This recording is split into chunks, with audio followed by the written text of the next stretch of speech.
Hi friends, இன்னைக்கு contact now WhatsApp அப்படின்ற வார்த்தைகளுக்கு தமிழ் என்ன சொல்லுவாங்கன்னு பார்க்கலாம். Contact now WhatsApp, contact now WhatsApp. இந்த வார்த்தைகளுக்கு தமிழ் என்ன சொல்லுவாங்கன்னா, இப்போது பேச முடியாது, என்ன நடக்கிறது, என்ன செய்தி. இந்த வார்த்தைகளுக்கு இன்னும் நல்லா புரிஞ்சுக்கிறதுக்காக 2 எக்ஸாம்பிள்ஸ் பார்க்கலாம். Sorry, contact now WhatsApp. மன்னிக்கவும், இப்போது பேச முடியாது, என்ன விஷயம். இது ஃபர்ஸ்ட் எக்ஸாம்பிள். நம்ம செகண்ட் எக்ஸாம்பிள் பார்க்கலாம்.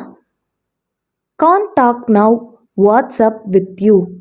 இப்போது பேச முடியாது, உங்களிடம் என்ன செய்தி. இன்னொரு வீடியோவில் வேற ஒரு ஆங்கில வார்த்தைக்கு தமிழ் என்னன்னு பார்க்கலாம்.